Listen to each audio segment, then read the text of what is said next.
good. This is the TransAtlantic Trans Mask podcast, accompanying you on your own trans journey or giving you an insight into ours. I'm your host, Frit. And I'm your other host, Ryan Reese. We hope you'll come along for all the stories, shares, challenges, changes, questions, affirmations, and euphoria as it relates to each of our transitions happening in real time from across both sides of the pond. We want to welcome and say thanks to all of you out there listening and tuning in from around the world. We really hope that this podcast can help and support you in some way. And in today's episode, we're going to be discussing body euphoria we've experienced pre-transition. This will be an interesting one. Also, we'd love for you to interact with us in the comments if you're on YouTube or on Twitter at TransAtmask. That is TransAtmask.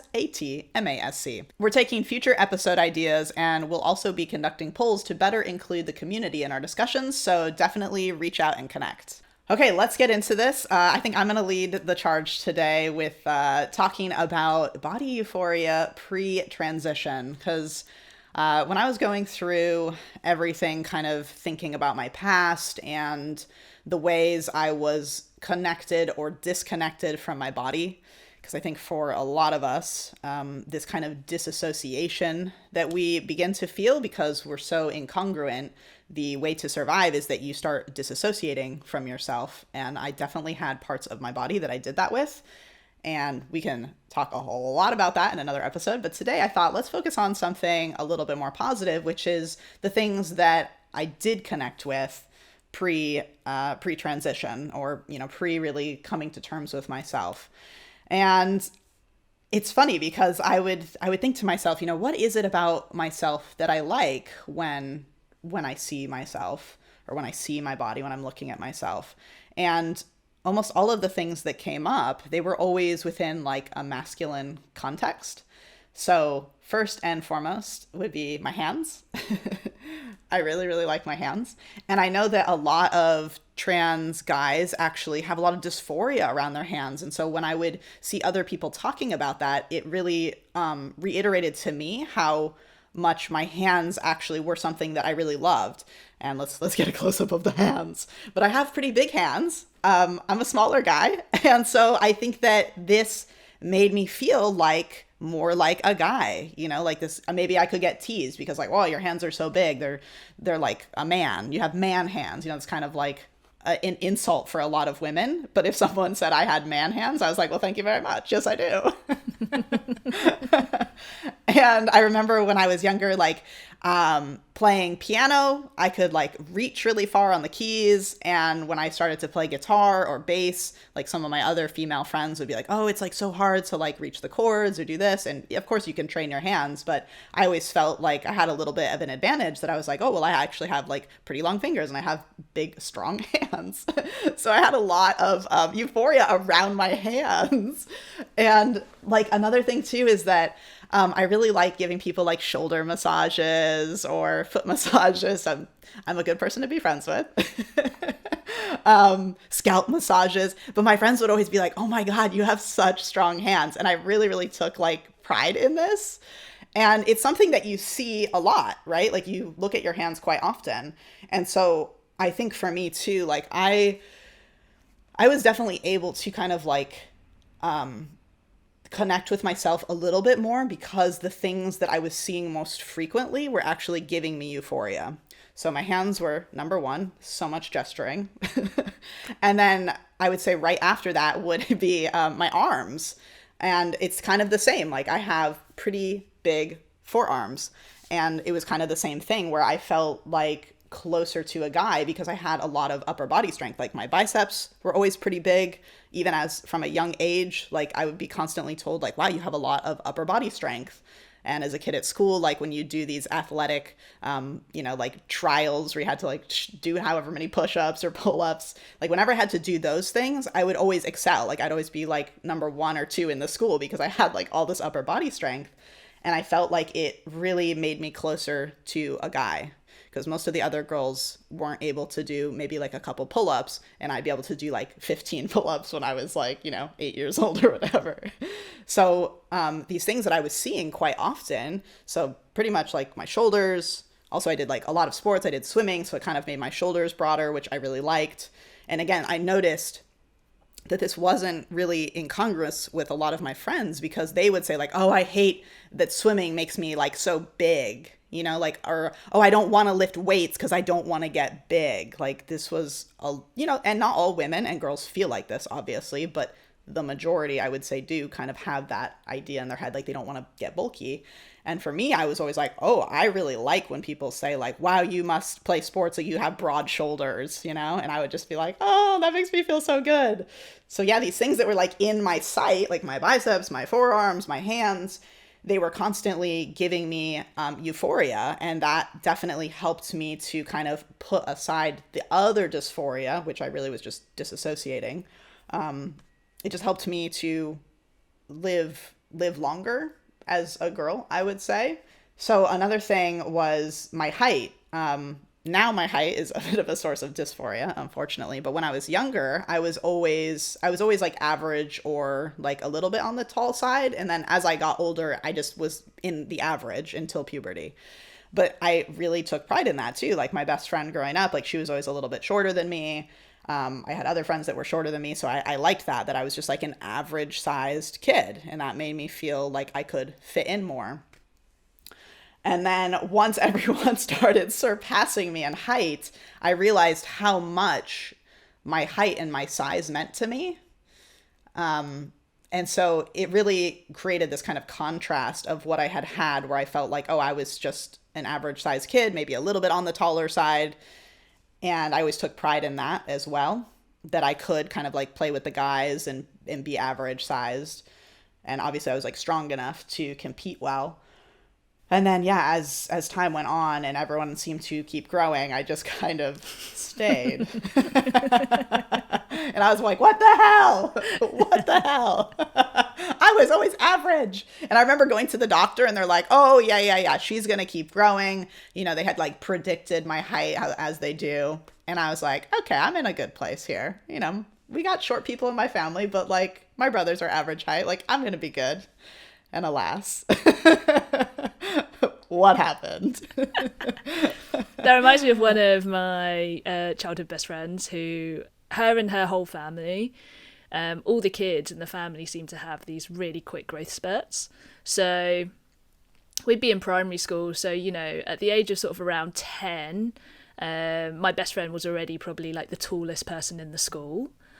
And then by the time that like we left primary school at sort of 11, 12 years old, she was definitely the tallest person in the school. Tallest person in the school has some power, don't they? Like there is something 100%, about that. 100%. I remember that there was almost this fight about to happen between her and this other kid, and we all like circled around like in sort of in like the films you see, and we were kind of like, oh my days, they're gonna fight. We were like, fight.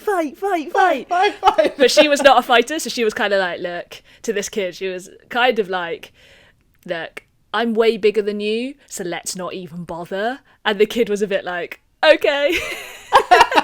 Like, fair point. Yeah. But then she just stopped growing and everyone else just grew past her. So now she's like, I don't know what height she is, but I'm definitely taller than her now. But yeah, when we left school, she was definitely taller than me she was probably like half a head taller than me. That is such a trip. Yeah, you never know what's going to happen. But yeah, there's something with height, and that is, we were talking about this before we started recording, that my height is definitely a source of dysphoria for me.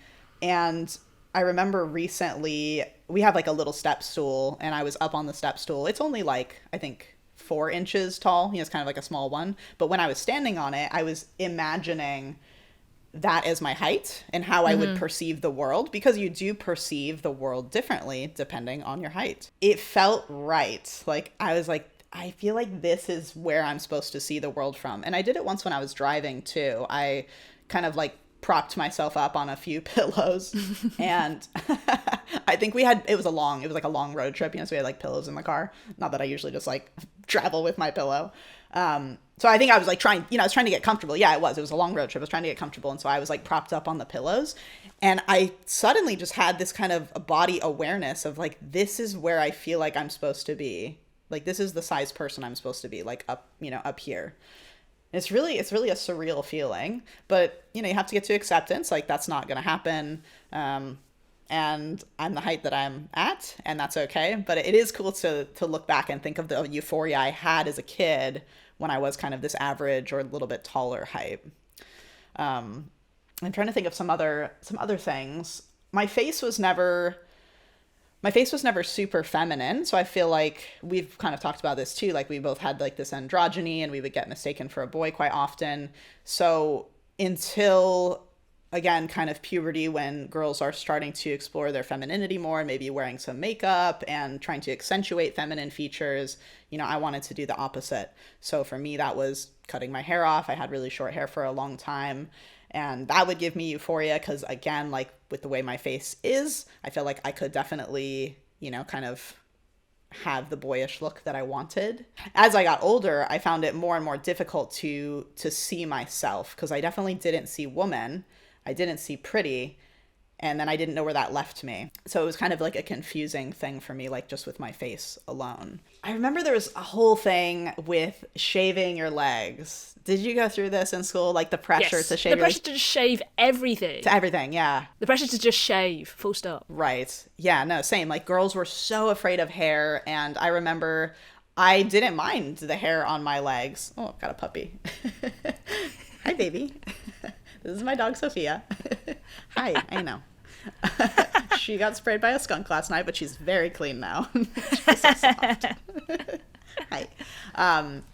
Yeah, so the shaving, like I never really was bothered by my hairiness. And that was another thing that I saw girls like were like, oh, gross, I have hair on my arms. And I was always like, oh, I like my hair on my arms. Am I not supposed to like that, And then my legs too. Like I had relatively hairy legs, but I just got teased so much and it made me feel really uncomfortable. Like I would see people staring at me.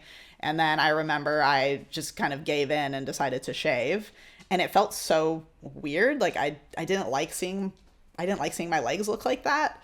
And so I didn't honestly shave for very long, maybe 2 or 3 years. And that was like junior high school was when I like peer pressure, like shaved the legs. And I remember even the razor, like having the girl razor just like gave me dysphoria. Like looking at this razor, I was like, oh, it's so girly. Like I didn't like it. It's like even things like that, it's just funny to look back on and be like, oh, like you're not supposed to. Yeah, that's so right? true. Like you're not supposed to like feel weird about your razor. Yeah, but I used to always pick the blue razor. I hadn't realized until then. Oh, see? Yeah, my mom was just like, this is the girl razor. And like, I don't know, you want to fit in. Like it's one of the ones all your friends have. And, yeah, it's like, you're not a boy. So like, why are you buying this one? But yeah, so I shaved for a few years. And then when I got into high school, that's when it was like I tried to fit in for a couple years, I would say, where I was like, oh, I should like listen to pop music on the radio and I'll try to like dress more feminine and a little bit.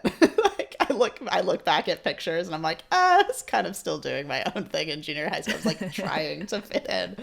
And then by the time I got to high school, I was just like, fuck it all. I'm just gonna like start listening to all my punk music again, and I want to like put patches on my clothes, and I'm gonna bleach my hair, cut it short. I'm growing my leg hair out. And my friends would still tease me, they'd be like, oh my god, your leg is so hairy, because after I shaved, when it grew back in, it was like really thick, so that I just had this like ridiculously hairy leg.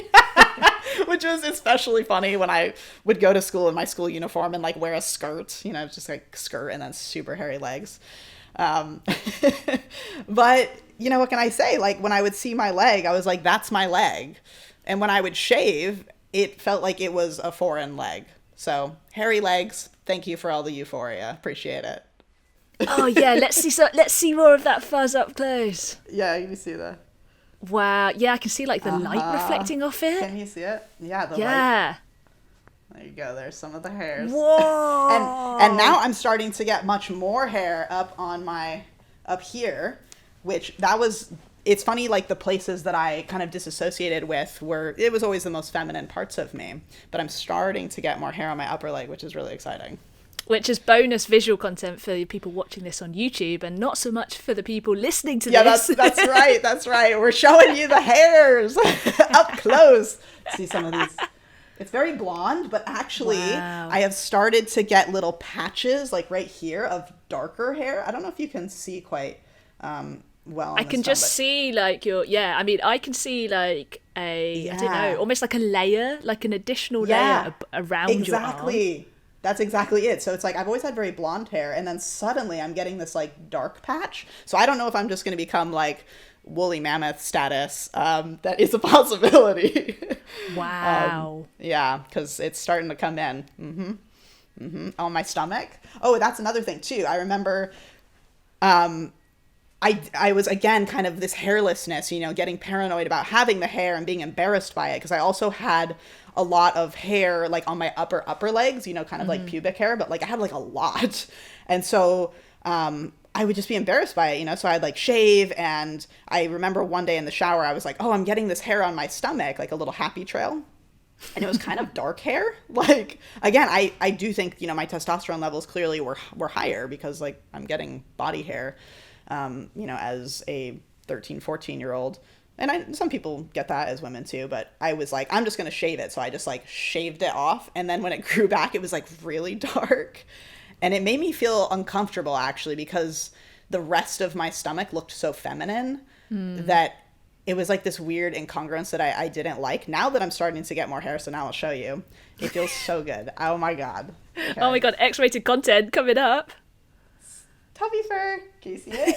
Yeah. Look at all that hair.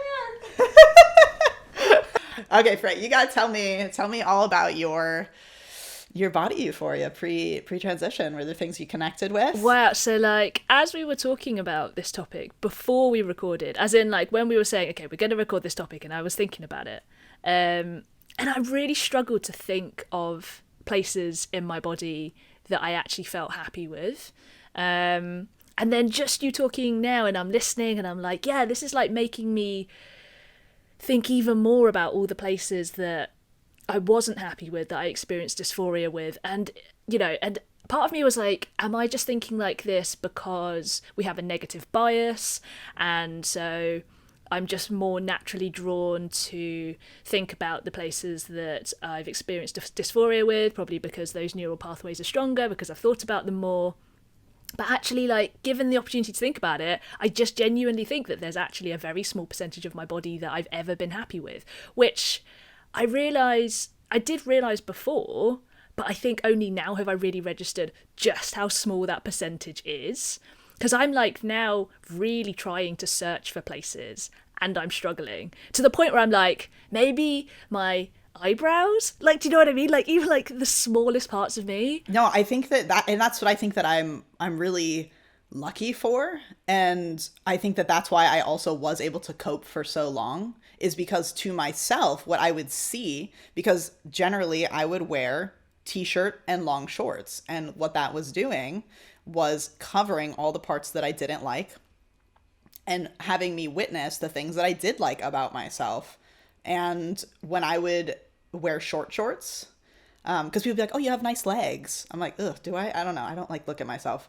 But when I would wear those short shorts or like a tank top, I was suddenly seeing all the things that I didn't like. And I often do think about that for like a lot of trans people. There isn't much they can connect with from their bodies. And that is why it starts to feel like a prison or just like this foreign thing that you're walking around in. And so, yeah, I think that I was kind of lucky in that way to have things that I could at least like connect to and feel like, oh, this is me, you know, and kind of cling to that. Yeah, I totally get that. What's interesting from my experience is that so I come from like a family of really slim built people. So we're just all very slim naturally. And, you know, I remember being like so slim when I was younger and asking my mum, or sort of talking to my mum about sort of body shape and stuff when I was younger. And she said, oh, you know, in my 30s, I started to put on weight. She said, you know, I used to be as slim as you. And then in my 30s, I started to retain some weight. And I was kind of thinking to myself, I don't know what I really want, because everything that we are sort of bombarded with in terms of advertising from mainstream media about what women want in terms of a body shape and the clothes that they want to wear, my body size fitted into those clothes perfectly. So then I was kind of like, well, I fit into the short shorts and they look really good on me. I fit into the tight tops and they look really good on me. But I just had no confidence in them. So then I was just kind of in this weird place of like, I don't know why I don't like how all of this looks on me when I have no problem with walking into a shop and finding clothes that look good on me. So there was just this weird, really weird relationship with it all. Yes, I totally get that. Because that would happen to me too. My mom would be like, oh my God, you have like such a great body. And I was always just like, what? Like, ew, like that thought is weird to me. Or like, yeah, wearing those clothes and people be like, oh, that looks really good. And I was like, does it? Like, I feel really weird.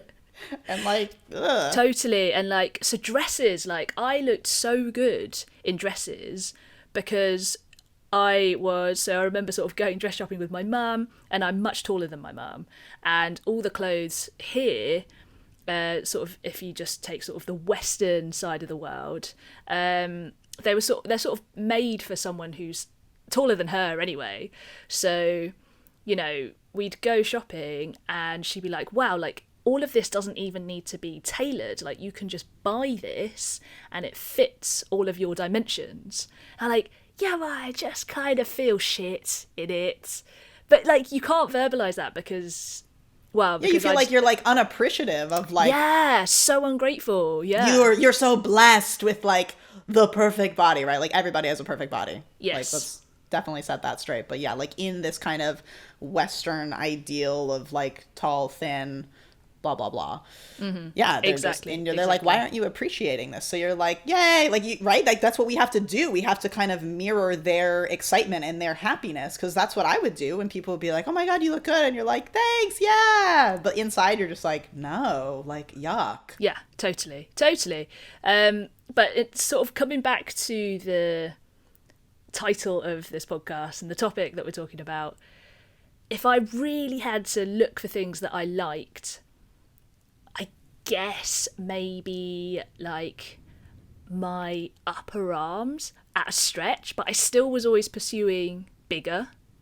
I really didn't like being slim. So when you're talking about your hands and your forearms and stuff, those are totally areas that I have had issues with and still continue to have issues with. And they're never going to get any bigger. I mean, like, I come from like a slim built family. I've realised that like Asian hands sometimes kind of like can be slimmer and pointier. Your hands look pretty big. Maybe that's because I've brought them closer to the screen. No, but they're just they look like big hands. I always get told that I have like piano hands, like the perfect piano hands. So like long fingers, pretty slim. When I like cut this finger here open, and had to go to hospital for stitches, the only conversation that the person who was stitching my finger up could make with me was about piano. They were like, wow, you've just got such perfect piano hands. I'm like, just like sew me up. You're like, yeah, heard that one before. Move it along. Literally. And at the time, I think... And you're like, you mean like a male piano player, right? A male pianist. Exactly. Would you say that to a male pianist? I don't know. But yeah, it just shows for you how important medical transition is going to be, and how much testosterone. Because that was the first thing you said to me. You're like, oh, I can't wait to get hulked out, right? Like, you just like definitely want to... just hench. Yeah, to see yourself as bigger, as how you perceive yourself on the inside. Yeah, because I've never been able to just pursue it myself without any further assistance. Like, I used to go to the gym 6 times a week, and I was doing the right kind of training, but I didn't realise that I would be hindered by what was going on in my body at the time. And actually, I did need to look a bit more at nutrition. I did need to look more at my protein intake. But what's really going to give me this boost now is the testosterone. And yeah, it's sort of this... It's been like a missing key ingredient in my life to attain everything that I want. I like that. I like key ingredient. That should be... It is. That should be like a sticker or a t-shirt. Testosterone, the key ingredient to my life. Literally. the key missing ingredient. The key missing ingredient. No longer. To the no recipe longer of missing. It. True. Yeah. No longer missing. No longer missing. Okay, so I'm curious though, what about your face though? Because I feel like you're more androgynous and you would get mistaken for a boy. Like, did you get any euphoria from that? That's true. I guess, like, what's really interesting is that, like, I don't think I've ever seen my face as gendered, ever. So, like, my face was just always my face. And also, I guess sort of what has aided me in this sense is that with East Asian faces and with East Asian culture, there is this kind of like pursuit of a kind of a cutesy, softer look in Asian men, in East Asian men. And we'll find it with like K-pop stars and stuff like that. You know, if you sort of mirror them to like the Western pop stars, you'll see a real difference in terms of the qualities, the physical qualities that we seem to find attractive in those men. Totally. And I think part of it, you know, might be because we're not particularly adept at growing the facial hair. So, you know, we kind of got to work with what's underneath the facial hair. There's no covering it up. But yeah, there's definitely a huge difference in that. So I think because of that, I've kind of managed to find it a bit easier to be considered androgynous because of my heritage. But yeah, I don't know whether it's interesting. Like I've always sort of liked certain aspects of my face, and I've always liked my hair. There's going to come a point when I'm going to be really sad if I ever lose it. But I look at my dad and I'm like, you still got some hair, so there's hope. That's good. That's good. What about your grandfather on your mom's side? I think that's Oh, is that the one? Yeah. Is that the person? Oh, I don't know. I never met him. He died, I think, just after I was born. So I never got a chance to meet him. But in photos, and he didn't sort of live super long either, but in photos he's still got a head of hair. Okay, all right. So yeah. And you have great thick hair. So I hear this hair can't get any thicker. So if the testosterone is trying to do that, we are maxed out already. Well, I do think that with testosterone too, you do tend to get a more masculine hairline. So a lot of guys do say they start seeing some of their hair kind of, you know, thin and fall out here. I haven't really noticed that for myself yet, because I do have male pattern baldness in my family. So my brothers are losing their hair.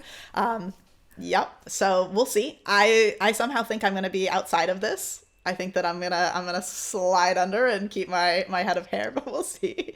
I have a shampoo that I'm using too. Hopefully that helps, even if it's just already. You're using it already? Yeah. Dude, yeah, I was using it before I started. I wanted to like make sure to get a head start, and I started using some of the minoxidil kind of cream as well. What does that do? It's supposed to reduce that one is supposed to like stimulate growth, but the shampoo is supposed to be like a DHT blocker, and DHT is the chemical in testosterone that causes the male pattern baldness. Makes you get hairy everywhere else, lose hair on the head. Thanks. Wow. Nature. Yeah, here it's just gravity. Yeah. Right. But yeah, no, I got a jump start on that. Just even if it's just placebo effect, I'll take it. You know. Fair. Yeah. I think I'm gonna keep it for a little bit at least. Like, give me like 10 solid years. Come on, I just want 10 years of man with hair. After that, we can talk. And then speaking of body hair, so when you were also talking about your arm hair, about your leg hair, I have also been somewhat, in quotes, blessed in terms of sort of, again, what we've been sold by the media for what a woman would want for her body, in terms of like, me and my family also don't have very much body hair. So when, you know, you were talking about that phase that we all have as adolescents where suddenly everyone starts shaving and shaving becomes this thing. I was shaving, but I don't know what for. Like, I just the ritual. I'd shave. And like, oh yeah, I had to replace my razor again. I mean, like, for what reason? It never wore out. My 5 body hairs that I have. Honestly, like, I mean, I look at my hair now. I've actually got more leg hair than my dad. Me and my dad have compared before, and this was before testosterone. And I've always actually kind of liked that about my legs, is that I've got more leg hair than my dad. But I don't know. The thing is that like I could go out without shaving my legs and no one would really know, like in shorts, and no one would know from a distance. So yeah, it's not like super obvious. And then arm hair as well. I mean, you showed yours, so here's mine. Can you see any of that? I see smooth skin and a tattoo. Yeah, I'll show it to this. And a scratch. Oh yeah, that's from climbing. Badass. You just have to get a bunch of scars. Yeah, scabs and scars. But yeah, so body hair also is like a thing that I'm just like so looking forward to. I'm like, come on, just give me like some extra. That would be so nice. I'm not even hoping for the chest. I'll keep like a bare chest. That's fine. Just give me more on the arms, more on the legs. Yeah, and I think it's sexy no matter what. Like, I like people that don't have hair, and like that's awesome. And I like people that are hairy too. I think both are beautiful and cute and handsome and sexy. And yeah, I don't know. I honestly just like when people feel like they can be them and feel good about it, you know? Yeah, totally agree. But I will also hope that you get a few more hairs. Thank you. Yeah. I'd like to hit double digits of leg hairs. That's all I want. You're like 11. I got 11. But yeah, no, I just actually talking about hair, the one thing I have always liked is my greying areas. I mean, like, I'm going grey now everywhere, but I started to go grey when I was 15, or maybe, yeah, I can't remember. Take or give a year, but yeah, I started going grey really young, and then it's been slowly increasing. But because I had long hair and it was all going grey underneath, no one could see it. But now that I've got really short hair, it's just always on show. And now it's coming out on top as well. So, yeah, I don't know. We'll see. I hope I just go, like, perfectly white. Just all white. I don't know. Distinguished gentleman you shall be. A silver fox. Silver fox. It's my new Instagram handle in 10 years' time. Yeah. All right, question of the day for all of you out there. We like to include you guys in the conversation, so make sure that you answer the question in the comments or tweet at us. So our question for today is body euphoria. Just if you're trans or not, tell me something about your body that you love and are connected to, because we so often will think about the things we don't like. So tell me something about yourself, about your body, physically, that you like down in the comments down below. It could be anything. Big thanks for tuning in today. If you enjoy our show, please follow us on your podcast and leave a review. That really helps us to spread the word. And if you're watching on YouTube, please click the thumbs up, hit the subscribe button, and leave a comment. You know what to do. We read all of the comments and we're open to new episode ideas too, so join the community or you're gonna stub your toe real bad today. And it's not gonna be fun. So you better join that community or look out for a wicked toe stub. And you got 2 toes, so there's 2 times it can happen. 2 toes? Well, 2 big toes. I've got 10 toes. It could be any. Have you ever stubbed your pinky toe? That is not fun. It could be any of the 10. Yeah, that's how I broke my toe. Or once. If you have less toes, then just one of those. Until next time, stay magical, friends.